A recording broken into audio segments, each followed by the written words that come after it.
ಆಜಿ ಮಸಾಲ. ಎಂತ ಅಡಿಗೆಯ ರುಚಿಯಾಗೋ ರಹಸ್ಯವು 20 ರೂಪಾಯಿ. ಹಾಸ್ಯ ನಟ ಚಿಕ್ಕಣ್ಣ ಮನೆಯಲ್ಲಿ ಮದುವೆ ಸಂಭ್ರಮ. ಅರಿಶಿಣ ಶಾಸ್ತ್ರದಲ್ಲಿ ಮಿಂದೆದ್ದ ಚಿಕ್ಕಣ್ಣ, ಭಾವಿ ಪತ್ನಿ ಪಾವನ. ಶ್ರೀರಂಗಪಟ್ಟಣದ ಮಹದೇವಪುರದಲ್ಲಿ ಅರಿಶಿಣ ಶಾಸ್ತ್ರ ನಡೀತಾ ಇದೆ. ಕುಟುಂಬಸ್ಥರು ಹಾಗೂ ಆಪ್ತರ ಸಮ್ಮುಖದಲ್ಲಿ ಹಳದಿ ಶಾಸ್ತ್ರ ನಡೆದಿದೆ. ಇತ್ತ ಚಿಕ್ಕಣ್ಣ ಅವರ ನಿವಾಸದಲ್ಲೂ ಕೂಡ ಅರಿಶಿಣ ಶಾಸ್ತ್ರ. ವಧುವರರ ಮನೆಯಲ್ಲಿ ಅದ್ದೂರಿ ಮದುವೆಯ ಶಾಸ್ತ್ರಗಳು ನಡೀತಾ ಇದ್ದಾವೆ. ಆಗಸ್ಟ್ 29ನೇ ತಾರೀಕು ಆರತಕ್ಷತೆ ಇದೆ. 30ರಂದು ಮದುವೆ ಸಂಭ್ರಮ ಇರುತ್ತೆ.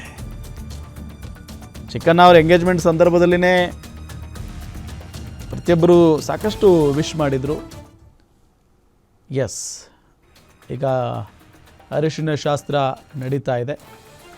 ಎರಡೂ ಮನೆಗಳಲ್ಲೂ ಕೂಡ, ಚಿಕ್ಕಣ್ಣ ಅವರ ಮನೆಯಲ್ಲೂ ಮತ್ತು ಅವರ ಭಾವಿ ಪತ್ನಿ ಪಾವನ ಅವರ ನಿವಾಸದಲ್ಲೂ. ಆ ಫೋಟೋಗಳೀಗ ಎಲ್ಲ ಕಡೆ ವೈರಲ್ ಆಗ್ತಾ ಇದೆ. ಕನ್ನಡ ಚಿತ್ರರಂಗದಲ್ಲಿ ತಮ್ಮ ನಟನೆಯ ಮುಖೇನ ಗುರುತಿಸಿಕೊಂಡಿರುವುದು ಚಿಕ್ಕಣ್ಣ. ಕಡು ಬಡತನದಲ್ಲಿ ಬೆಳೆದು ಇಷ್ಟು ದೊಡ್ಡ ಸಾಧನೆಯನ್ನು ಮಾಡಿದ್ದಾರೆ. ಈಗ ಅವರು ಅದ್ಧೂರಿಯಾಗಿ ಮದುವೆ ಆಗ್ತಾ ಇರೋದು ತಾವು ನೋಡಿದ ಹುಡುಗಿಯ ಜೊತೆಗೆ. ಸೊ ಹಾಗಾಗಿನೇ ಎಲ್ಲರೂ ಕೂಡ ಈಗ ಸಂಭ್ರಮದಲ್ಲಿದ್ದಾರೆ.